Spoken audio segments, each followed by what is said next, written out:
Ok, écoutez, je vais commencer parce que je vois qu'on est de plus en plus, ça se connecte doucement. Voilà, donc comme je le disais à l'instant, aujourd'hui le but de ce webinaire, donc, c'est d'aborder la notion du crédit immobilier pour les non-résidents, les expatriés. J'insiste déjà sur un premier point. On reste sur un webinaire très pratique qui va pas être très long. L'idée, c'est pas qu'on s'endorme sur des élucubrations qui n'intéressent personne de toute façon. Voilà, l'idée, c'est vraiment de vous donner le maximum d'informations qui vous intéressent. On se met à votre place. L'idée, c'est de vraiment vous donner l'info. Comme ça, je pense que vous serez content et ça nous permettra d'être efficace. Voilà, donc un webinaire, moi j'en ai pour 15-20 minutes à peu près à tout casser. Je vous présente un peu toutes les infos, les dernières infos sur donc, le crédit immobilier pour les non-résidents, les expatriés, comme ça vous avez les infos qu'il faut. Et à partir de là, si vous avez des questions, eh ben, avec grand plaisir pour y répondre. Voilà, n'hésitez pas à poser vos questions, comme ça j'y répondrai directement. Voilà, alors, juste pour rappel, hein, ce qui on est, nous, Crédit International, on est un cabinet en gestion de patrimoine, spécialisé donc, dans la gestion de patrimoine et dans la banque assurance pour exclusivement les non-résidents, les expatriés. Donc, on en a vraiment fait notre spécialité maintenant depuis bientôt 14 ans. Où on a une vision vraiment à 360 pour tout ce qui concerne les besoins bancaires et assurantiels et de gestion patrimoniale et de gestion de l'investissement et l'épargne, mais entièrement dédié aux non-résidents et aux expatriés. Voilà, l'idée, c'est vraiment de répondre à tous les besoins. Dès que vous avez un besoin bancaire ou assurantiel, de gestion patrimoniale, vous puissiez penser à nous. Tous nos produits sont choisis pour les non-résidents et les expatriés. Donc, on a un pôle dédié au crédit immobilier totalement dédié aux non-résidents expats. On a un pôle dédié à l'assurance, totalement dédié aux non-résidents expats. On peut faire de l'assurance prêt, de l'assurance habitation. Et après, on a toute la partie épargne, investissement immobilier. On choisit que des produits dédiés aux non-résidents expats. On les loue de la manière la plus efficace pour les non-résidents expats pour payer le moins d'impôts possible. Voilà, on est toujours dans cet axe-là du non-résident de l'expat et essayer de trouver des solutions pour que vous ayez toujours les meilleurs produits, que ce soit en termes de fonctionnement, mais de fiscalité, et que ce soit toujours adapté aux non-résidents expats. Voilà, et on en a fait notre spécialité. À savoir que le crédit immobilier, c'est notre cœur de métier. Ça fait 14 ans qu'on fait ça. Donc, l'info qu'on communique généralement, c'est des choses assez pertinentes. J'insiste quand même sur un point, sachez-le, le crédit immobilier, c'est pas une science exacte. Pas parce qu'aujourd'hui je vous donne une info que forcément c'est ce que vous allez négocier auprès de votre banque, etc. Parfois, il y a un côté un peu humain dans la négociation des financements. Donc, gardez bien ça à l'esprit, ce n'est pas une science exacte. Voilà. Donc, cela étant dit, donc je vais attaquer. Alors déjà, le premier point que je voulais vous dire, c'est vous donner un peu l'état des lieux aujourd'hui de tout ce qui concerne les financements immobiliers pour les non-résidents, les expatriés, et aussi historiquement. Et vous expliquer un truc. La première chose que je voulais vous expliquer, c'est vous présenter un peu le lien qu'il y a entre la conjoncture économique et les solutions de financement pour les non-résidents, les expats. Et surtout, le lien qu'il y a entre le taux d'intérêt offert par les banques sur les crédits immobiliers et les solutions de financement accessibles pour les non-résidents et les expatriés. Déjà, ce qu'il faut savoir, c'est que depuis 2015 à peu près, on a des niveaux de taux qui sont très très bas. Je pense que vous le savez. Alors, on s'en est tous félicités. Je pense que vous avez tous été très contents d'avoir des taux bas et les Français de manière générale également, parce que ça permet de faire des investissements locatifs plus rentables. C'est génial, c'est tout. Voilà, il n'y a pas de débat là-dessus. Par contre, ça n'a pas que des effets positif. Pourquoi? Parce qu'en fait, des taux bas, ça veut dire que le produit de crédit immobilier, il est moins rentable pour la banque, et ça veut aussi dire que ça augmente la demande de financement. Donc, qu'est-ce qui se passe? Il se passe que du coup, les banquiers se retrouvent déjà avec des produits, des crédits immobiliers moins rentables, donc ils ont moins d'appétence à vouloir financer, et surtout, ils ont beaucoup de demandes. Ils prennent finalement les meilleurs dossiers. Là où je veux en venir, c'est que la période de Toba, depuis plusieurs années, a fait quand même beaucoup de mal aux solutions de financement pour les non-résidents, les expatriés. Comme je vous le disais, les banquiers, le produit était moins rentable, donc ils se cassaient moins la tête à aller chercher des dossiers un peu exotiques comme ceux des non-résidents et des expatriés. Et, euh, et du coup, si vous voulez, les banquiers se limitaient simplement à financer principalement des dossiers plus faisables à financer, comme les dossiers des résidents. sans oublier l'effet également du fait que le crédit immobilier, du coup, est moins rentable parce que les taux sont plus bas. Donc, ce qui se passe, c'est qu'effectivement, les taux ont été bas, mais du coup, on a vu sur le marché du financement immobilier des non-résidents et des expatriés, beaucoup de banquiers dire de plus en plus non au dossier des non-résidents et des expats, tout simplement parce qu'ils n'avaient plus besoin vraiment de se casser la tête, ils avaient suffisamment de dossiers, et en plus, la prime de risque n'était pas importante parce que les taux étaient bas, et du coup, pourquoi aller chercher à financer des dossiers peut-être un peu plus complexes sur les non-résidents et les expatriés. Donc, là où je veux en venir, c'est que les taux bas, c'est bien, mais ça a quand même fait beaucoup de mal. Je vous donne un exemple. Alors, bon, moi, je suis là-dedans depuis 14 ans maintenant. Ce qu'il faut savoir, c'est qu'il y a encore quelques années, on avait le crédit foncier qui intervenait sur les non-résidents et les expatriés. C'est fini. Le crédit foncier a fermé en 2019, juste parce que les taux étaient bas. C'était une banque de crédit, donc elle ne gagnait sa vie que sur le crédit immobilier. Donc forcément, quand les taux ont baissé, eh ben, la rentabilité même pure de cette banque a presque pas disparu, mais ça leur a fait beaucoup de mal. Donc ils ont tout simplement fermé leurs portes. Le Crédit Foncier, c'était le leader sur le financement des non-résidents des expats. On avait G-Money Bank, qui est une filiale du groupe G-Money, qui finançait les non-résidents des expatriés. Pareil, ils ont fermé, notamment à cause de la crise européenne, la crise de subprime, et aussi à cause des taux d'intérêt bas. On avait Nikos Bank qui finançait les non-résidents et les expatriés. Pareil, ils ont disparu. La Banque Patrimoine Immobilier, pareil, les taux étaient trop bas. Ils existent toujours, je crois, mais ils ne financent plus du tout les non-résidents et les expats. Donc, tout ça, et on a aussi beaucoup d'agences internationales qui ont fermé leurs portes parce que plus vraiment d'intérêt quand il y a un afflux de dossiers, comme on en a vu depuis 2015 à cause des taux d'intérêt bas, plus d'intérêt à aller se pencher, à aller chercher des secteurs de niche, puisqu'ils trouvaient largement leur volume sur les dossiers de résidents. Donc ça, c'est vraiment ce premier point-là que je voulais mettre en avant. Les taux d'intérêt bas, c'est bien, mais ça a quand même fait beaucoup de mal sur les solutions et les dossiers un peu atypiques.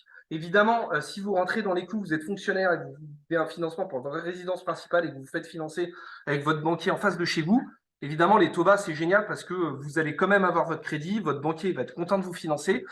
Voilà, vous allez avoir un taux bas, donc c'est un super investissement. Mais effectivement, c'est parce que vous rentrez dans les cases, tout est bien, vous avez un profil qui rentre parfaitement dans le cadre, etc. Voilà, pour cette partie de clientèle, ok. Mais pour tous les gens qui sortent un peu des sentiers battus, comme les non-résidents, les expatriés, les taux bas, c'est pas forcément toujours une bonne nouvelle. Voilà. Donc du coup, je voulais vraiment faire le point là-dessus. Donc les taux bas, et nous on attendait que les taux remontent, et donc depuis, c'est là où je vais en venir, qu'est-ce qu'il en est aujourd'hui? Déjà, le premier point à vous dire, je vous apprends rien, les taux remontent depuis maintenant un peu plus d'un an. Ce qu'il faut savoir, c'est qu'il y a déjà, il y a un peu plus d'un an, on empruntait encore à des taux aux alentours des 2%. Maintenant, on est sur des taux où on va être, je commence à vous donner de l'info, mais on va être aux alentours des là, aujourd'hui, on négocie entre 3 et 4%. Mais pour être très honnête avec vous, aujourd'hui, les taux négociés actuels, on va plus être aux alentours des 3,5-4%. On est dans ces eaux-là. Donc aujourd'hui, l'augmentation, elle a tendance un peu à se réduire. Donc, ça continue à augmenter, mais la vitesse de l'augmentation réduit doucement. Donc ça, c'est un premier signe que ça commence un peu à se tasser. Mais depuis un an, on a vu les taux d'intérêt augmenter d'environ 0,2 points par mois. Donc, on a vraiment subi une forte augmentation depuis un an et demi. C'est dû à l'inflation, à la Banque Centrale Européenne qui remonte ses taux, à l'OAT, donc l'obligation assimilable du Trésor sur 10 ans, qui est la référence pour fixer les taux de crédit immobilier, qui a explosé aussi. Donc, sur ces trois indicateurs, ce qui a fait que ça a poussé énormément les taux d'intérêt de crédit. Donc, ce que je veux dire par là, c'est qu'effectivement, les taux montent, donc c'est un peu moins intéressant pour vos investissements locatifs. On va pas on va pas raconter de bêtises, mais quand même rester optimiste et essayer de voir les choses du bon côté.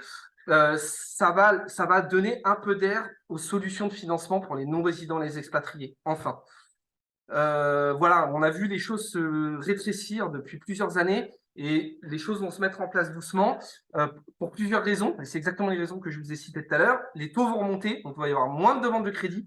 Les banquiers vont avoir de plus en plus besoin de faire leur volume et donc ils vont aller chercher un peu les dossiers où ils peuvent les trouver. Voilà, donc ça c'est le premier point. Et le deuxième point, c'est que les taux remontent, du coup le produit pour le banquier devient plus rentable, et donc du coup, ça va lui donner plus d'appétence pour aller financer des dossiers un peu plus exotiques comme ceux des non-résidents et des expatriés. Donc c'est là où je voulais en venir. Les taux remontent certes, effectivement pour vos investissements locatifs, bah, ça va les rendre un peu moins rentables, mais ça va vraiment donner un peu d'air et on va pouvoir, je pense, dans un futur proche. Alors ça n'a pas encore trop bougé, hein, cet effet-là dont je vous parle, on va commencer à avoir un peu d'air, des solutions un peu plus généreuses, etc. On ne le voit pas encore, mais ça c'est des choses qui ont beaucoup d'inertie, dans un sens comme dans un autre. On est vraiment à l'affût des bonnes nouvelles et on espère on voit arriver doucement dans les prochains mois. Donc, les gens qui regardent ce webinaire et qui disent « Mais mince, je suis bloqué, j'ai pas de solution, etc. » Je ne dis pas que ça va se débloquer là demain, mais dans les prochains mois, petit à petit, on va voir des solutions qui vont, je pense, se débloquer, qu'on n'avait pas avant et qu'on va voir apparaître doucement. Tout ça, c'est que de la théorie, mais honnêtement, ça fait 14 ans qu'on fait ça et généralement, on s'est rarement trompé. Voilà. Donc, c'était le deuxième point que je voulais vous dire. Donc, effectivement, les taux remontent. La base de taux que je peux vous donner, qu'on négocie actuellement, on est entre 3 et 4%. Honnêtement, c'est plus du 3,5-4% pour vraiment être honnête avec vous. C'est l'autre point également que je voulais vous dire. C'est une question qui revient souvent. C'est est-ce que les expatriés non résidents empruntent à des taux plus élevés que les résidents? Si on fait la moyenne de tous les taux négociés pour un non résident par rapport à ceux des résidents, effectivement, on aura peut-être une moyenne un peu supérieure. Mais sachez-le, ce n'est pas une science exacte. Ce n'est pas parce que vous êtes non résident expat que forcément, vous allez avoir un taux plus élevé. Voilà. Vous aurez tendance à avoir un taux plus élevé, mais ce n'est pas le cas tout le temps. Voilà. Donc, il peut y avoir une prime de risque, une légère prime de risque. Des fois, ça peut être 0,1 point, des fois 0,2 points. Et après, on peut travailler avec des banques qui ne font que du non-résident, que de l'expat. Du coup, ils ont une offre un peu dédiée et puis on peut avoir des primes de risque un peu plus élevées allant jusqu'à 0,5 points, par exemple. Voilà, donc ça, c'était un autre élément que je voulais vous dire. Taux négocié, c'est pas parce que vous êtes nos résidents que vous allez forcément vous faire massacrer, donc n'hésitez pas à négocier. Puis nous, on est là pour ça, si vous passez par nos services. On a toujours dit que notre objectif, c'était de négocier les taux de résidents pour les non-résidents. Voilà, ça a toujours été notre objectif, avec plus ou moins de réussite, mais en tout cas, c'est ça l'idée. Alors, ensuite, qu'est-ce que je peux vous dire d'autre? Ce que je voulais vous dire d'autre, c'est le futur. Qu'est-ce qui va se passer là? C'est une question qui revient souvent également, c'est l'évolution future des taux d'intérêt. Alors, il y en a beaucoup qui nous disent oui, les taux sont élevés, je vais peut-être attendre un peu pour que ça redescende. Honnêtement, nous, on vous dit notre avis. Aujourd'hui, ils sont à 3,5-4%. 3,5-4%, ça vous semble élevé, mais je vais vous rappeler une chose, c'est que vers 2010, un taux de 3,5-4%, c'était un super taux. Donc, penser que les taux vont redescendre, moi, je veux bien, mais nous, dans l'absolu, on n'y croit pas plus que ça. Alors, peut-être, hein, tout peut arriver, mais déjà, les taux voilà, ont augmenté très fortement. Il y a encore des pressions inflationnistes. Hein. On a encore l'Europe qui prévoit encore une inflation de 5,5% sur 2023. Donc, tout ça, c'est lié. Donc, a priori, encore une fois, on n'aura pas une hausse des taux à venir. Il y a un autre point également, sachez-le, il y a un facteur qui est très lié au taux de crédit immobilier, donc c'est les taux directeurs de la BCE. Le 15,06, la BCE a monté ses taux, et Christine Lagarde a dit en plus qu'à la prochaine réunion, il monterait encore les taux. Donc mathématiquement, si les taux de la BCE continuent à monter, les taux de crédit immobilier risquent de continuer à monter aussi. Voilà. Alors évidemment, l'augmentation qu'on a connue là depuis un an, évidemment, et je vous l'ai dit tout à l'heure, perd en vitesse, donc forcément, ça commence à se tasser. Mais il n'est pas aberrant de dire que les taux risquent de monter encore jusqu'à la fin de l'année, peut-être de prendre 0,1, 0,2, 0,3, 0,4, ou peut-être même 0,5 points encore. Donc, se retrouver avec des taux entre 4 et 4,5%, par exemple. Donc, voilà. Donc, ça, c'était un point de ce que je pouvais vous dire, en tout cas, sur l'évolution future des taux. Donc, qu'est-ce que je voulais vous dire? Voilà, mais encore une fois, restez optimiste parce que cette hausse de taux va donner de l'air encore une fois. Et si ça continue encore un peu à monter, ça va encore donner encore plus de chances qu'on ait de l'air, qu'on ait un peu des bouffées d'air sur les solutions de financement pour les non-résidents et les expats. Je pense à tous les gens qui sont bloqués depuis plusieurs mois, voire plusieurs années, qui n'arrivent pas à avoir du financement. Je parle notamment aux personnes qui résident en Afrique. Il y a des gens qui nous regardent en Afrique, qui sont bloqués maintenant depuis plusieurs années. Et ça, c'était juste à cause des taux d'intérêt. Des gens peut-être qui veulent un peu plus de financement, 80, 90, 100%. Bah, pareil, le fait que les taux montent, du coup, les banquiers vont être un peu plus généreux. Les banques qui demandaient des contreparties un peu lourdes, avec des 5, 10, 15, 20% de placement épargne en contrepartie du crédit. Ça, pareil, que les banques vont peut-être lâcher un peu de lest de ce côté-là. Voilà. Donc, et plein d'autres choses, peut-être même pouvoir emprunter sur 25 ans ou des choses comme ça. Bon, tout ça est très théorique, encore une fois. Aujourd'hui, on ne voit pas encore trop d'évolution, mais j'insiste bien là-dessus. Voilà. Donc, du coup, pour rentrer un peu plus dans le vif du sujet et vous donner des infos, donc qu'est-ce qu'il en est sur les conditions de financement actuellement pour les non-résidents, les expatriés? Alors, je vais voir point par point et vous donner les infos. Le premier point, c'est l'apport. Qu'est-ce qu'il en est sur l'apport? Alors, c'est vrai que historiquement, on voit les banques demander de plus en plus d'apports. Il y a encore une dizaine, voire 15 ans, les banques finançaient facilement 100% des résidents, même parfois 110%. Et c'est vrai qu'au fil du temps, on a vu les banques limiter de plus en plus leur financement et demander de plus en plus d'apports. Et ça s'est encore renforcé justement avec cette baisse de taux, les banques devenaient de plus en plus exigeantes. Donc, en termes d'apport aujourd'hui, nous, alors je vous donne notre situation à nous et notre constat, on a en moyenne des financements qui vont en moyenne à 80% de la valeur du bien. Donc quand je dis 80%, c'est hors frais de notaire, et hors frais annexes. Donc c'est la valeur du bien, on multiplie par 80% et là on a le montant du financement. Donc il faut amener 20% d'apport, il faut amener à peu près 7,5%, 8% de frais de notaire et tous les frais annexes. Donc en tout, on est à peu près en moyenne à 30% d'apport, tout compris. Ça, il faut bien en tenir compte. Maintenant, sachez-le, on a des solutions, mais c'est vraiment du cas par cas. Donc là, pareil, ce n'est pas une science exacte. N'hésitez pas à nous solliciter si vraiment vous souhaitez qu'on fasse l'étude.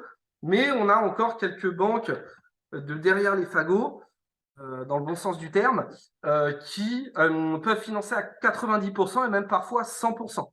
Voilà. Donc tout est possible. Évidemment, si demain vous voulez un financement à 100%, c'est vraiment des banques qui sont exigeantes en termes de profil, niveau de revenus, niveau d'épargne, apport, enfin pas apport du coup, mais contrepartie. Voilà, forcément, c'est pas magique non plus.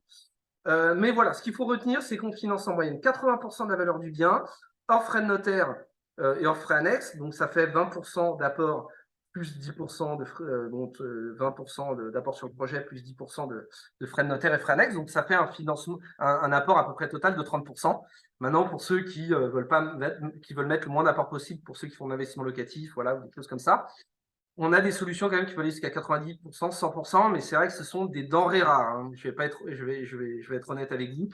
Ça ne se négocie pas en un claquement de doigts. Voilà. Donc, voilà ce que je pouvais vous dire sur l'apport. Et encore une fois, je reviens toujours sur cet argument-là. Les taux remontent. Donc, on espère vraiment que petit à petit, ça se libère un peu et que les banques soient peut-être un peu moins exigeantes dans le futur sur le montant d'apport demandé. Le deuxième point que je voulais vous signaler, c'est la contrepartie. Alors, la contrepartie, qu'est-ce que c'est? Souvent, on le confond avec l'apport. Ce n'est pas tout à fait la même chose. L'apport, c'est ce que vous allez mettre dans le projet. C'est ce que la banque va vous demander de mettre dans le projet, dans le bien que vous achetez. Ce qui va être, c'est ce que vous avez sur votre compte qui va être dépensé pour acheter en partie le bien. Donc ça, c'est l'apport. La contrepartie, c'est ce que va vous demander la banque en contrepartie du financement qu'elle vous accorde. C'est-à-dire que c'est un peu la relation commerciale que la banque va vouloir entretenir avec vous en échange du financement qu'elle vous accorde. Alors, pour les résidents, par exemple, la contrepartie, généralement, c'est la domiciliation de salaire. Ça peut être l'assurance prêt, ça peut être une assurance habitation, ça peut être l'ouverture d'un livret A, des choses comme ça. Pour les non-résidents, c'est compliqué pour vous de faire domicilier votre salaire dans une banque en France. Et surtout, ça n'aurait aucun intérêt, ni pour la banque, ni pour vous. Donc, généralement, dans la plupart des cas, la banque vous demande en contrepartie un placement épargne. En gros, elle vous prête de l'argent, mais en contrepartie, vous allez mettre de l'épargne, mais vous allez également, de votre épargne, placer votre épargne que vous avez déjà dans la banque qui vous finance. Donc, ça, ce sont les contreparties. C'est généralement ce qu'on voit le plus souvent dans le cadre des financements des non-résidents et des expatriés. C'est vraiment le placement épargne, parce qu'il ne peut pas y avoir de domiciliation de salaire. Donc ça, gardez-le en tête. Vous offusquez pas si demain vous avez un banquier qui vous finance, qui vous demande en contrepartie un placement épargne. Il faut se mettre à sa place. Lui aussi, il est un peu là pour gagner son pain. Les financements, il y a encore quelques mois ne rémunérait pas vraiment. Et donc, effectivement, les banques ont pris cette habitude-là de demander des contreparties, notamment pour les non-résidents, les expatriés, sous forme de placement épargne. Voilà, c'est un moyen que la banque gagne un peu sa vie sur les financements. Voilà, donc vous offusquez pas là-dessus, c'est la pratique.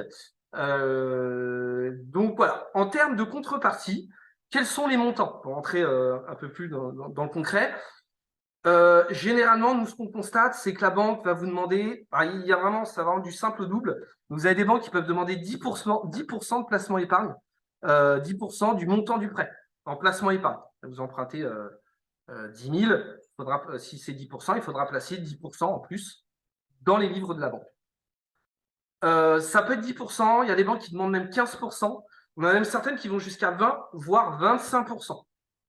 Vous allez me dire, oui, c'est beaucoup. Je suis d'accord avec vous, mais souvent, ces banques qui demandent 20 ou 25%, c'est des banques parfois qui vous proposent des solutions de financement à 100%.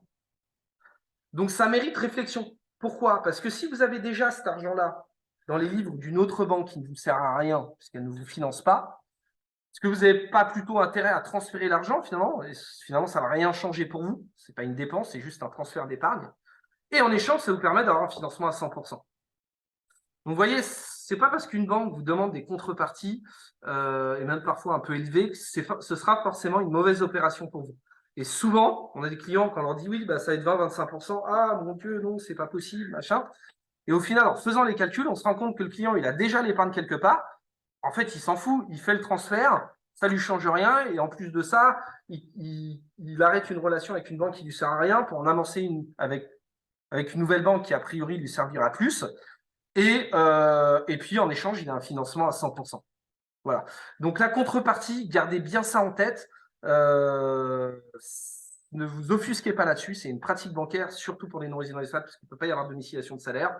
Et parfois, vous êtes, dans beaucoup de cas, vous êtes plutôt gagnant à jouer le jeu avec le banquier. En plus, ça permet voilà, de motiver le banquier, de le rendre plus appétant, votre dossier aille vite. Et au final, et en contrepartie, généralement, vous ne perdez pas grand-chose dans l'affaire.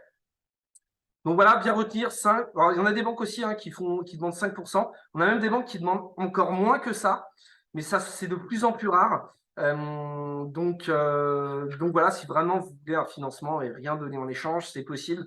N'hésitez pas, pareil, à nous solliciter. On peut avoir des banques qui sont moins demandeuses, mais voilà. Alors, je vois qu'il y a quelqu'un qui a levé la main. Je vais finir la présentation et après, je vous laisserai poser vos questions tous, comme ça, ce sera plus simple. En tout cas, voilà ce qu'il en est sur la contrepartie. Je reviens encore toujours sur mon argument de départ. C'est un peu le fil conducteur, le fil rouge de cette présentation. Les taux remontent, donc les banques vont gagner plus d'argent sur les financements immobiliers. Ils seront peut-être un peu moins demandants sur les contreparties demandées, puisqu'ils gagneront un peu plus d'argent sur les crédits immobiliers. Voilà. Et surtout, il y aura un peu plus de concurrence parce que les banquiers auront moins de dossiers sur leur bureau et du coup, forcément, la concurrence faisant son travail, ils seront peut-être un peu moins embêtants et voilà, un peu moins serrure, entre guillemets. Voilà ce que je pouvais vous dire en tout cas sur les contreparties. Ensuite, je voulais parler de la durée de l'emprunt. Donc, la durée de l'emprunt, actuellement, on négocie auprès des banques entre 5 et 20 ans. Les solutions de financement à 25 ans, ça reste quand même très, très rare. Sur les solutions à 25 ans, ça reste quand même très, très rare, surtout pour les investissements locatifs. Donc voilà, si vous êtes non-résident, vous voulez négocier un financement sur 25 ans en investissement locatif, comme je vous l'ai dit au départ, ce n'est pas une science exacte. Vous pouvez peut-être trouver un banquier super sympa qui pourra le faire. Mais nous-mêmes, encore aujourd'hui, on a beaucoup de difficultés à négocier des financements à 25 ans pour de l'investissement locatif. Et même de la résidence secondaire, hein, d'ailleurs. Ça se négocie un peu mieux, mais ça reste quand même rare. Voilà. Donc, bien garder à l'idée entre 5 et 20 ans pour les investissements locatifs, vraiment cas par cas, mais c'est très difficile à négocier pour les résidences secondaires sur 25 ans. Voilà, donc, grosso modo, ce que je peux vous dire, en tout cas, sur les conditions d'octroi de prêt. Il y a d'autres critères, je pourrais vous parler d'autres choses, mais je suis obligé un peu de schématiser parce que sinon, et de simplifier, parce que sinon, on va y passer la nuit. Je vous ai promis un webinaire de 25-30 minutes. D'ailleurs, on va dépasser un peu le chrono. Mais par contre, si vous avez des questions à ce sujet à la fin, n'hésitez pas et j'y répondrai. Ensuite, un autre point que je voulais voir avec vous, c'est les profils acceptés par les banques. Là, on a vu les conditions d'octroi, mais qui est éligible au financement en tant que non-résident expat? Donc, déjà, le premier critère, c'est le taux d'endettement. Attention, le taux d'endettement maximum autorisé, il est de 35%. Il y a eu une nouvelle réunion du HCSF. Le HCSF, c'est le Haut Conseil de stabilité financière. C'est lui qui décide un peu de tout sur les critères d'octroi de prêt, donc les niveaux de taux d'endettement maximum, etc. Et ils ont laissé inchanger le taux d'endettement maximum autorisé des banques, à savoir 35%. Donc ça, c'est vraiment le premier critère. Si vous dépassez les 35%, ça peut commencer à être compliqué. Il y a également deux méthodes de calcul sur taux d'endettement, à la fois la méthode classique et à la fois la méthode en différentiel. Je ne vais pas rentrer dans ce détail-là parce que sinon on va y passer des heures. N'hésitez pas à nous relancer si vous avez des questions à ce sujet-là. Mais de manière générale, de toute façon, le HCSF aujourd'hui impose la méthode de calcul de taux d'endettement classique. Donc la méthode en différentiel, c'est une autre méthode. N'hésitez pas à nous solliciter si vous voulez qu'on vous explique de vive voix. Mais c'est une méthode qui permettrait d'avantager un peu les gens qui ont beaucoup d'investissements locatifs et de limiter leur taux d'endettement. C'est juste une manipulation mathématique. Aujourd'hui, le HCSF interdit ce calcul-là pour le moment. Donc, pour le moment, il n'y a quasiment aucune banque de toute façon qui calcule en différentiel. Donc, soyez vigilants si vous avez beaucoup d'investissements locatifs. Pour le moment, vous risquez d'être un peu embêté. Pareil, ce n'est pas une science exacte, hein, ce n'est pas parce que vous êtes à 36% que vous n'allez pas trouver de financement. Mais en tout cas, les directives du HCSF sont claires. Tous les taux d'endettement au-dessus de 35%, normalement, il n'y a pas d'acceptation de crédit. Là, pareil, toujours, je reviens à mon argument, les taux remontent et donc le HCSF va commencer peut-être un peu à desserrer la vis. Donc restez optimiste quand même si vous avez beaucoup d'investissements locatifs et un taux d'endettement élevé et restez à l'écoute un peu de l'évolution de tout ça parce que ça pourrait peut-être aller dans le bon sens.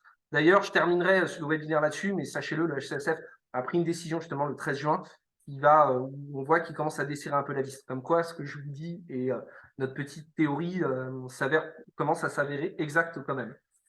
Et donc ça, c'était pour le taux d'endettement. Ensuite, pour les pays finançables, ça risque de vous intéresser. Alors, je ne sais pas d'où vous êtes tous connectés là aujourd'hui, mais je vais un peu énumérer les différents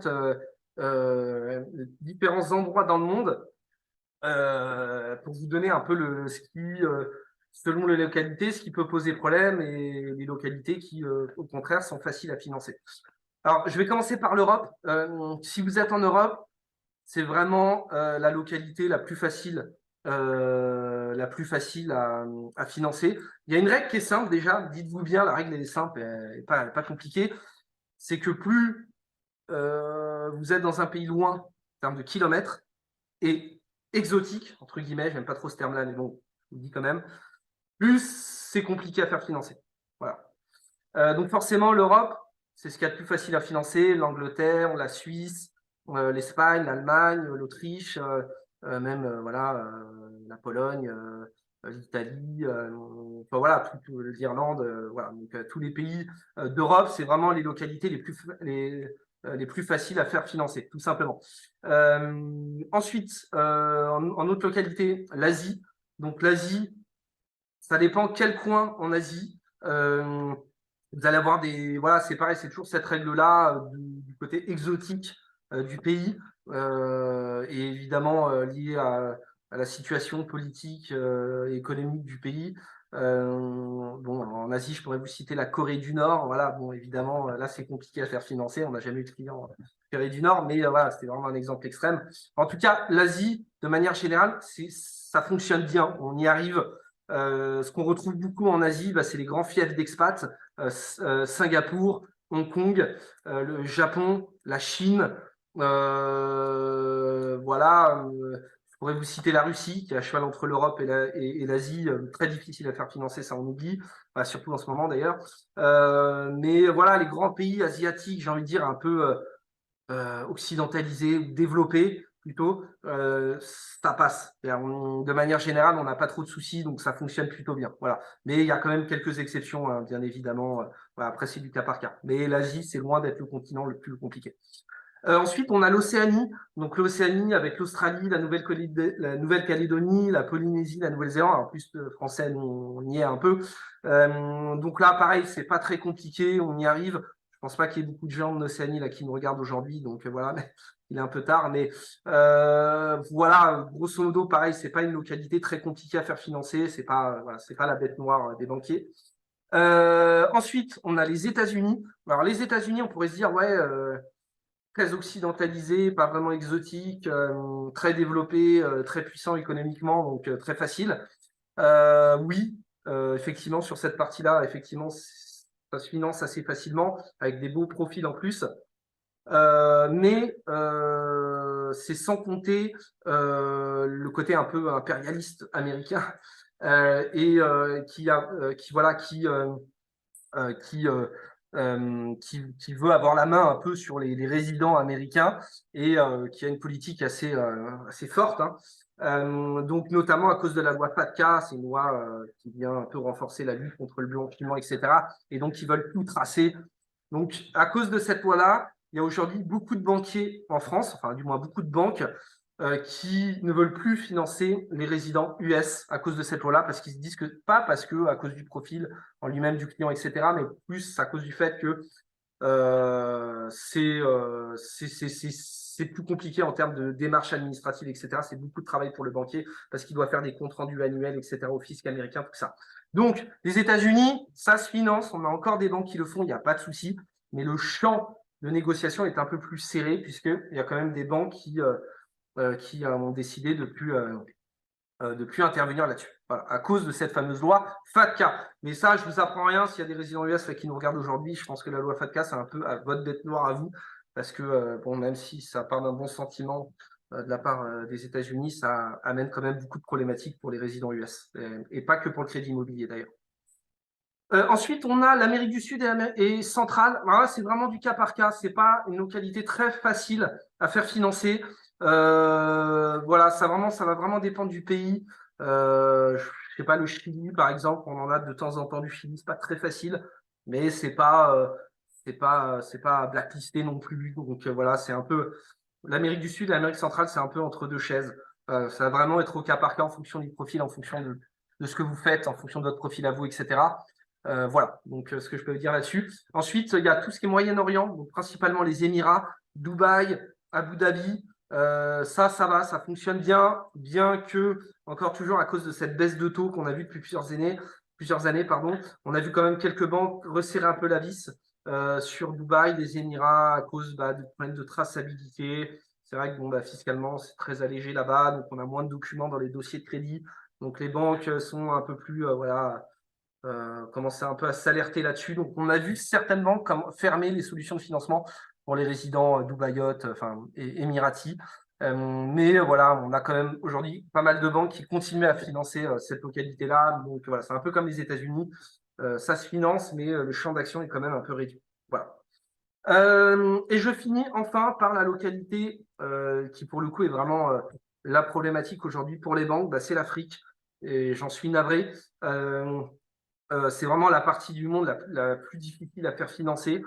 Aujourd'hui, pour vous dire, on est presque bloqué sur cette localité-là. On n'arrive presque pas à financer les gens qui résident en Afrique, même les gens qui travaillent pour des multinationales françaises. On est vraiment bloqué pour le moment. Et ça, je vous dis, ça illustre parfaitement ce que je vous ai expliqué au départ. Les taux bas, ça a complètement. Alors qu'on pouvait le faire avant 2015, on arrivait à financer des résidents en Afrique. Depuis 2015, ça s'est resserré, les banques ayant trop de dossiers, ayant des dossiers à faire financer qui leur apportaient pas grand-chose, des 1% de crédit, etc.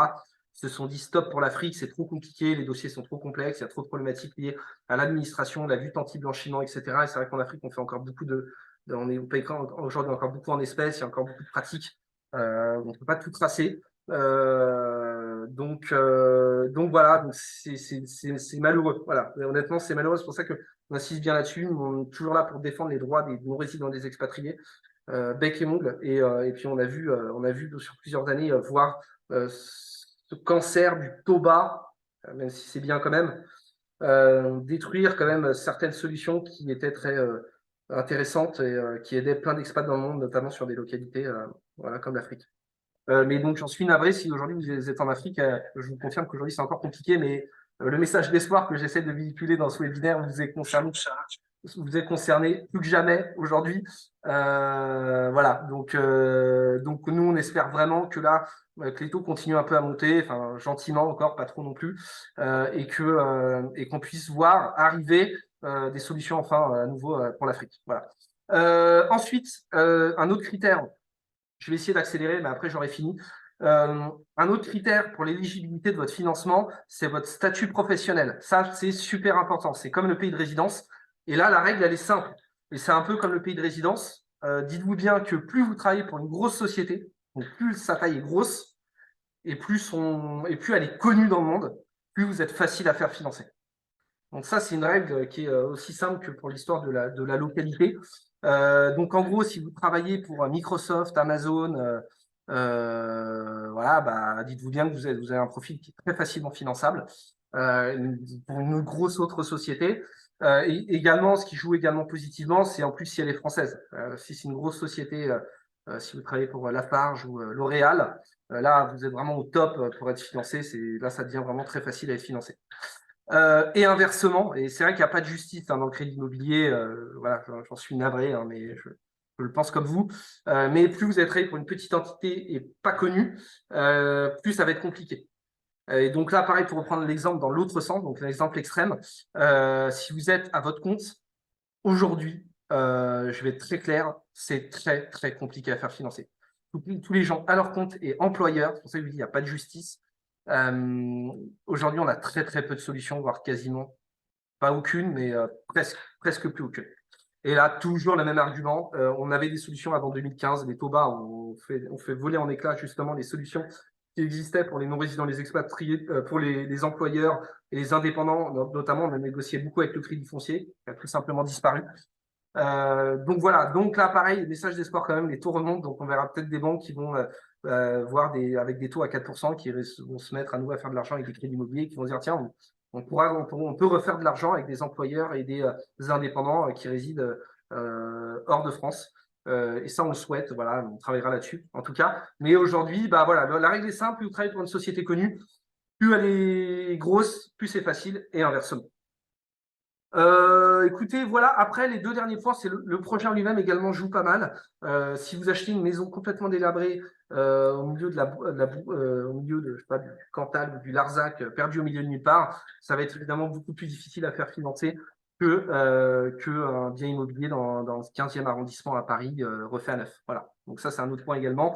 Sachez-le également, si vous achetez un bien délabré, ça rajoute une difficulté parce qu'en plus, il va falloir demander un prêt travaux qui rajoute le montant du financement. Et en plus, les prêts travaux ne sont pas accordés de manière infinie. Il faut que le montant de votre prêt travaux soit proportionné au montant du bien. Donc, vous voyez, voilà. Donc ça, le projet en lui-même aussi a un impact aussi sur l'accord de prêt. La dernière chose également, c'est des questions qui reviennent souvent sur les véhicules d'investissement. Est-ce qu'on peut faire des financements avec des SCI ALIS, ADR, SARL de famille, etc. Dans l'ensemble, oui. Donc en direct, évidemment, pas de souci. Les SCI, SCI à l'IS, sachez-le, SCI à l'IS, c'est transparent, donc c'est la même chose que à peu de choses près que si vous achetez en direct, hein, fiscalement, ça ne change rien. Les banques le font. L'SCI à l'IR, non, excusez-moi, c'est l'SCI à l'IR, impôt sur le revenu, voilà, c'est comme si vous achetez en direct, enfin, fiscalement en tout cas. Donc, SCI à l'IR, pas de souci. FCLIS, c'est un peu au cas par cas. Il y a des banques quand même qui refusent. Et SARL de famille aussi, c'est au cas par cas. Moi, ce que je peux vous dire, en tout cas sur cette question-là, une règle simple, pareil, continuer sur les règles, comme ça on les garde à l'esprit, ça peut être utile. Plus vous faites les choses simplement, plus vous allez vous augmenter vos chances d'obtenir votre financement immobilier. Donc, des fois, on a des dossiers qui arrivent, oui, on veut monter une SARL de famille, on est 4 dessus, etc. Ça, c'est une usine à gaz et souvent, les banquiers, c'est vraiment humain. Donc, parfois, refuser des dossiers parce que tout simplement, c'est pas parce que c'est risqué, mais simplement parce que c'est beaucoup trop compliqué à instruire. Donc ça, c'est un conseil que je peux vous donner. Faites attention aux véhicules d'investissement. Déjà, faire un SCI à l'IR, honnêtement, moi, je vois pas trop l'intérêt, mis à part payer des frais chaque année de gestion de la SCI, surtout qu'il suffit de faire un LMNP pour pas payer d'impôts. Donc voilà. Après, les SCI à l'IS, c'est un peu différent parce qu'il y a certains investisseurs qui veulent cumuler les investissements. Et là, ça peut devenir intéressant fiscalement. Mais bon. Voilà, en tout cas, vous donner une réponse claire, nette et précise, c'est compliqué sur cette question-là. Par contre, ce que je peux vous dire, c'est que acheter en direct, c'est le meilleur moyen que ça se passe bien. Et après, faire des véhicules d'investissement, ça peut parfois un peu compliquer les choses. Et sachez-le, c'est pas parce que on peut obtenir des financements d'une SCI à l'IR que toutes les banques le font. Donc, ça va réduire quand même un petit peu le champ de négociation. Voilà. Donc, ce que je peux conclure là-dessus, c'est que nous, on aura toujours tendance à privilégier un investissement en direct, vraiment, en tout cas pour la négociation de financement. Après, vous avez certainement plein de raisons et plein de motivations à vouloir créer des véhicules d'investissement. Mais en tout cas, si on regarde simplement la problématique de la négociation du financement, mieux vaut ne pas s'embarrasser avec ça. Voilà. Eh bien, écoutez, j'ai fini. Juste les derniers petits éléments que je voulais vous dire, les petits événements récents qui sont passés sur le marché du crédit immobilier, pas forcément pour les non-résidents et les expats, mais pour tout le monde. Et ça concerne donc du coup les non-résidents et les expatriés. Je vous l'ai déjà dit, il y a eu l'augmentation du taux directeur donc au mois de juin. Donc ça pousse quand même les taux à la hausse. Christine Lagarde a dit qu'ils allaient réitérer une hausse à la prochaine réunion. Est-ce que c'est du bluff? On n'en sait rien. Mais en tout cas, gardez à l'esprit que pour ceux qui pensent que les taux vont baisser, honnêtement, nous, on ne le pense clairement pas. Je pense que ça va continuer à monter encore un petit peu, pas énormément, mais encore un petit peu. Et puis, dernier élément, je vous en parlais tout à l'heure, j'ai juste commencé à en parler. C'était au sujet du HCSF, donc c'est cette fameuse entité qui décide de tout sur les conditions de crédit et le comportement que doit avoir la banque sur les accords de prêt. Donc, il définit les taux d'endettement maximum, qu'est-ce que doit faire la banque, etc. C'est eux qui ont défini, par exemple, les nouvelles politiques de taux d'usure, etc. Enfin, vous en avez peut-être certainement entendu parler. En gros, sachez-le, les banques ont ont un quota de dérogation sur les accords de prêt. C'est-à-dire que ce quota-là, il est de 20%. Ça veut dire que sur le volume total des accords de prêt, sur tout ce volume-là, la banque, sur 20% de ce volume-là, a le droit de déroger aux conditions imposées par le HCSF, notamment le taux d'endettement de 35%. Donc ça, sachez-le, tout à l'heure, je vous ai dit que le taux d'endettement de 35%, voilà, c'était imposé par le HCSF, mais il y a quand même 20% où la banque a le droit de déroger, dans une certaine limite, bien sûr, aux critères imposés par le HCSF. Et il s'avère qu'à la dernière réunion, c'était le 13 juin, le HCSF a dit qu'il faisait passer ces 20%-là à 30%. Donc sur tout le volume de crédit octroyé pour les investissements locatifs, les banques ont le droit de déroger aux critères imposés par le HCSF jusqu'à 30% de tout le volume qu'elles accordent en termes de crédit. Et je conclue là-dessus. Pourquoi? Parce que c'est très intéressant. Parce qu'on voit justement l'effet de la hausse des taux qui commence à agir. Voilà, je vous disais que ça prend beaucoup de temps, c'est beaucoup d'inertie. Je pense qu'on a encore pour plusieurs mois, voire plusieurs années, pour voir les choses revirer doucement. Il faut s'imaginer un gros paquebot qui vire. Et là, on voit la première petite étincelle, le premier soubresaut, le premier mouvement. C'est vraiment celui-là où on voit, quand on commence à voir voilà, les entités, les institutions du pays qui commencent un peu à réagir. Voilà, eh bien, écoutez, je vous ai tout dit. Enfin, tout dit, je pourrais vous dire plein d'autres choses, mais en tout cas, ce que je trouvais intéressant de vous dire aujourd'hui, vous donner les infos que je vous ai dit. Bon, j'ai passé 3/4 d'heure, donc un peu plus que prévu, j'en suis navré. Voilà, j'espère vous avoir donné de l'info. Encore une fois, vraiment, l'idée, c'est pas vous endormir. J'espère que ça n'a pas été le cas. Vous donner des infos qui servent à rien. Donc là, je vous ai vraiment donné que des infos utiles. Voilà, donc je vais répondre à votre question. Donc, quid du Middle East Qatar? Donc là, je suppose que vous faisiez référence aux localités, mais vous aviez certainement posé votre question avant que j'aborde. Donc, c'est Salim Radba. Bonjour d'ailleurs. Voilà, je pense que vous avez posé votre question avant que justement j'aborde. Ah, le Qatar, excusez-moi. Donc effectivement, j'ai parlé des Émirats. Le Qatar, très bonne question. C'est un peu comme les Émirats. Ça se finance. On a vu quand même des banques un peu resserrer la vis, toujours avec l'histoire de Toba depuis plusieurs années. Donc il y a des banques qui ont arrêté tout simplement le Moyen-Orient de manière générale. Donc ça touchait le Dubaï, les Émirats, le Qatar, les pays dans cette localité-là. Donc voilà, donc le champ d'action, c'est un peu rétréci quand même, mais c'est comme Dubaï, on a encore des solutions. Donc à ce stade-là, rien de rédhibitoire et Qatar fait vraiment des parties du monde qui vont, je pense, certainement bénéficier de la hausse des taux qui arrive, enfin de la hausse des taux actuels. Et les banques vont desserrer et je pense que vous allez vraiment être les premiers servis au niveau des changements des critères d'octroi de prêt.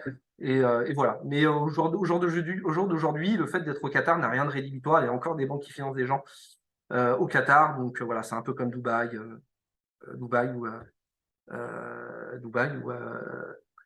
Abu Dhabi. Voilà.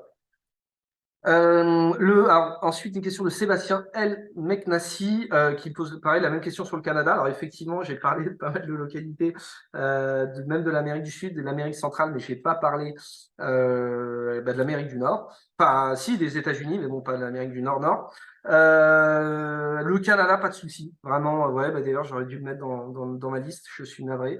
Un oubli de ma part, désolé. Non, là, il n'y a pas de souci sur le Canada. On n'a même pas de loi FATCA. Donc, les dossiers canadiens, c'est presque comme l'Europe. Il y a pas de souci. Voilà, il y a aucun frein sur ce type de dossier-là. Voilà, j'espère avoir répondu et vous avoir rassuré sur ce point. Ensuite, Monsieur Aziz bonjour. Je suis désolé, j'aurais dû raconter le financement pour les salariés d'une entreprise canadienne. Alors, excusez-moi, je répète la question. Je suis désolé, j'ai raté le début de la rencontre. Le financement pour les non-résidents salariés d'une entreprise canadienne. Alors, salarié d'une entreprise canadienne, déjà, ça ne me donne pas l'info de d'où vous résidez, déjà. Donc, si je pars du postulat que vous résidez au Canada, j'ai un peu répondu à la question d'au-dessus. Pas de souci. Donc voilà, il n'y a pas de cri. Je ne vous dis pas que c'est accord de prêt, hein. Il faut étudier votre dossier, bien sûr, mais en tout cas, en ce qui concerne la localité elle-même, le Canada et voilà, c'est pas du tout un pays blacklisté. Il n'y a vraiment aucune contre-indication par aucune banque pour le Canada, donc il n'y a pas de souci.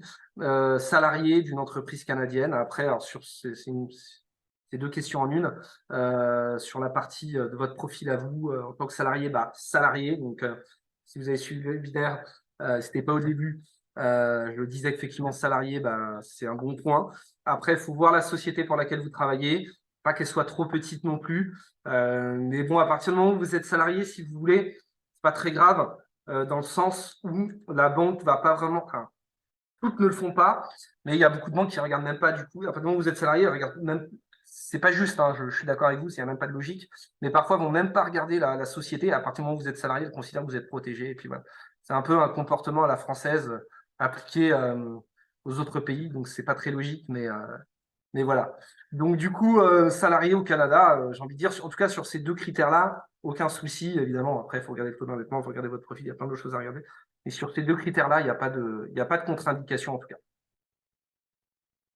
Bonjour Jean, qu'en est-il de l'île Maurice, par exemple, pour emprunter? Aussi, peut-on emprunter pour financer une RP à l'étranger? Merci. Alors, l'île Maurice.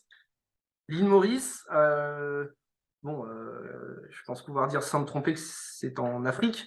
Parce qu'on pourrait dire, je sais pas, c'est en Asie ou je sais pas, parce que même si je sais où est l'île Maurice, hein, voilà, voilà, c'est très, enfin, et puis ça reste une île en plus, hein, donc voilà. C'est très compliqué. Je vais être honnête avec vous, on n'en finance pas, pour dire la vérité. Déjà parce que bon, voilà, c'est en Afrique, premier point. Et deuxième point, en plus, parce que l'île Maurice, il y a beaucoup un côté un peu offshore. Il y a beaucoup de portage salarial, je crois. Je suis pas un spécialiste, hein, mais ça fait 14 ans que je reçois des dossiers de résidents expat, donc j'en ai vu passer plein. Et le point commun à chaque fois, c'est des histoires de portage salarial. On a même des boîtes suisses. On a même des clients qui sont pas en île Maurice, qui travaillent pour des boîtes en Suisse, par exemple, quand des contrats de travail à l'île Maurice. Enfin voilà, il se passe plein de choses en île Maurice. Et je dis pas ça de manière péjorative, je ne dis pas. Et voilà, c'est pas mon métier, c'est pas mon rôle, mais je constate en tout cas, voilà, et je pense que c'est ce qui déplaît un peu aux banques en plus, voilà. Mais encore une fois, c'est un jugement, c'est pas un jugement quoi, c'est un simple constat. Et je suis peut-être dans l'erreur et dans ce cas-là, accepter mes plus plates excuses, voilà. Mais en tout cas, avant même cette chose-là, l'île Maurice de toute façon est en Afrique, hein, voilà. Pas dire de bêtises, mais donc du coup, aujourd'hui, c'est quasi impossible. C'est quasi impossible et j'en suis navré. Alors ensuite, oui, peut emprunter pour financer une RP à l'étranger. Alors, faire un financement auprès d'une banque française pour acheter un bien à l'étranger, dans les règles de l'art, il faut oublier. Il y a juste une petite brèche que vous pouvez exploiter. Nous, on a tenté de l'exploiter, mais on s'est cassé tellement les dents qu'on a arrêté. C'est si vous êtes propriétaire d'un bien en France, qui est libre de crédit, vous allez voir une banque en France et vous dites, écoutez, moi je veux acheter un bien à l'étranger, Vous faites un crédit, mais en contrepartie, je vous donne en hypothèque le bien que je possède en France qui est libre de crédit. Ça, éventuellement, si vous tombez sur un banquier gentil, bah pourquoi pas. Mais il faut vraiment que vous soyez copain avec votre banquier et c'est de plus en plus compliqué. Ça se faisait à une époque et pareil, c'est toujours l'histoire des taux bas. Et puis il y a aussi, j'en ai pas parlé, mais il y a aussi la réglementation qui devient de plus en plus compliquée, qui pourrit tout. Je vous dis la vérité. Aujourd'hui, il y a la lutte anti-blanchiment, des lois qui arrivent dans tous les sens. Vous avez l'ACPR, l'AMF. Ça devient complètement fou. Aujourd'hui, les banquiers, c'est plus des commerciaux, c'est des contrôleurs. Voilà, ils passent leur journée contrôler un dossier de prêt, mais ça, voilà, on a souvent parlé avec les banquiers, etc. Un dossier de prêt, il y a 15-20 ans, pour un banquier, c'était 3/4 d'heure de travail. Un dossier de prêt pour un banquier aujourd'hui, c'est des jours de travail. Donc du coup, bah, vous voyez, à force de mettre de la réglementation, c'est bien, mais ça bloque plein de choses. Et ça en fait vraiment partie. À l'époque, on pouvait faire ce qu'on appelait du crédit hypothécaire non affecté. Crédit hypothécaire, c'était du HCNF ou CHNF, je ne sais plus. C'est le crédit foncier qui faisait ça. Vous voyez encore le crédit foncier qui a disparu. Et il prenait en hypothèque un bien en France pour vous débloquer de l'argent pour que vous puissiez en faire ce que vous voulez. Donc ça aurait été une bonne solution. Mais la règle est simple, une banque ne peut pas financer de biens à l'étranger parce qu'elle ne peut pas prendre de biens en garantie à l'étranger. Les prises de garantie, c'est des réglementations nationales, même en Europe, hein, un notaire, la réglementation et le droit de la famille et tout ce qui touche le droit notarial, c'est un droit national. Hein, il n'est pas du tout commun avec l'Angleterre, l'Italie, l'Allemagne, la Suisse ou tous les autres pays dans le monde. Donc une banque ne peut pas prendre, alors il y a peut-être des exceptions très rares, mais une banque en France ne peut pas prendre en garantie un bien à l'étranger. Je vous dis, il y a des exceptions très rares parce que fut un temps, on travaillait par exemple avec une banque qui s'appelait le CIC Iberbanco, qui existe toujours certainement d'ailleurs. C'est une filiale du CIC et qui a développé un service pour les Portugais et les Espagnols en France et qui, elle, prenait des garanties sur les biens en Espagne. Donc, quelqu'un qui réside en France pouvait faire financer un bien en Espagne par cette banque-là, qui est une banque française. Mais c'est une banque qui avait une entité, une enseigne en plus espagnole, c'est CIC Iberbanco, vous tapez sur Internet, vous verrez d'ailleurs, si qui regardent et qui veulent acheter des biens en Espagne, bah, n'hésitez pas, je leur fais un peu de pub, c'est une bonne banque en plus. Mais voilà, en tout cas, il y a quand même quelques exceptions, mais c'est des choses, voilà, je vous dis, en 14 ans, bah, j'ai cet exemple-là, et vous avez sinon la BCP, je crois qu'il y a une banque portugaise qui finance des biens au Portugal. Mais en plus, c'est des exemples ou si vous voulez, c'est dû au fait qu'il y a une grosse communauté, qui est justifiée par le fait qu'il y a une grosse communauté dans le pays. On a beaucoup de Portugais en France et du coup, le BCP est très implanté en France. Du coup, il a développé ce service-là. Mais dans les règles de l'art, demain, si vous voulez acheter un bien au Costa Rica, en Israël, au Maroc, même au Maroc, hein, c'est compliqué. Enfin, ou alors aller voir une banque marocaine, il y en a beaucoup en France. Hein, mais voilà, dans les règles de l'art, non, ce n'est pas possible. Voilà, donc une longue réponse. Monsieur Aziz LPL, pour un achat en France, alors je comprends pas la question, mais donc pour un achat en France, je réside au Canada, donc ça j'ai déjà répondu à la question. Compagnie d'assurance de 6000 personnes. Bah oui, bah voilà, donc bah là vous êtes tranquille, il n'y a pas de souci. C'est répondu. Bah voilà, écoutez, je pense que j'ai fait le tour. J'espère que ça vous a plu. J'ai mis plus de temps que prévu. Si vous avez des questions complémentaires, surtout, n'hésitez pas. J'espère que j'ai été clair encore une fois. Et puis voilà, je le répète encore, mais nous, on est spécialistes non résidents expat et voilà, on connaît toutes ces questions-là un peu voilà, par cœur. On fait beaucoup de webinaires de ce type.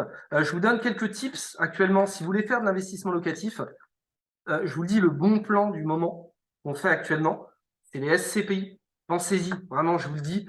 Alors, surtout pour ceux qui sont en Europe, s'il y en a qui sont en Europe et qui me regardent, on a des solutions, on arrive à financer les SCPI à hauteur de 100%. Et on peut aller jusqu'à 25 ans. Ça va en contradiction à ce que je vous ai dit tout à l'heure, mais je ne parlais pas des SCPI, hein, je parle d'investissement immobilier classique. Mais là, on peut aller jusqu'à 25 ans et 100%. Et sachez, sur les CPI, il n'y a pas de frais de notaire, il n'y a rien. Il y a des frais de souscription, mais ils sont payés à la sortie. Bon, je ne vais pas rentrer dans le détail. Mais en tout cas, du coup, vous mettez quasiment aucun apport. C'est vraiment le bon plan. Je vous dis, en 14 ans, nous, on n'a jamais fait des montages comme ça. Vu que c'est un produit un peu moins connu, les gens ne veulent pas y aller parce que voilà, ils ne connaissent pas. Et du coup, on les voit partir sur d'autres produits immobiliers qui sont vachement moins intéressants. CPI, il n'y a rien à faire, il y a une bonne rentabilité, c'est financé à 100%, vous gardez votre épargne, donc c'est vraiment le top. Et en plus, la banque ne demande aucune contrepartie. Donc, il n'y a même pas de placement épargne. Voilà, donc ça c'était le petit truc de la fin, le petit bonus de la fin. N'hésitez pas si ça vous intéresse. En plus, on fait plein de webinaires là-dessus. Voilà, et puis vous dire tout simplement que si vous voulez qu'on fasse des études de faisabilité sur vos financements en tant que non-résident expat, sachez-le, notre service il est totalement gratuit, en tout cas pour la partie études de faisabilité, absolument sans engagement. Donc n'hésitez pas, hein, vous m'envoyez un petit mail. De toute façon, vous aurez le replay de ce webinaire. Si vous voulez le revoir, n'hésitez pas, il sera également sur notre page, sur notre site internet. Mais voilà, si vous voulez qu'on fasse une étude, vous voulez qu'on fasse une étude de faisabilité, la faisabilité sur votre financement, envoyez-moi un petit mail. Voilà, je vous envoie le formulaire, c'est un petit formulaire à remplir. Et on fait les études de faisabilité sous quelques jours et on vous prévalide le financement. C'est totalement gratuit, sans engagement. Donc voilà, ça rejoint parfaitement le thème d'aujourd'hui. Voilà, donc n'hésitez pas, avec grand plaisir, puis c'est notre travail. Donc voilà. Et ben voilà, c'est tout. Voilà, merci, il y en a qui me remercient, donc ça fait toujours plaisir. Voilà, et ben à bientôt en tout cas. Je vous souhaite comme d'habitude, une bonne matinée pour certains, une bonne après-midi pour d'autres et une bonne soirée pour d'autres encore. Et je vous souhaite plein de choses et de bonnes vacances. À bientôt!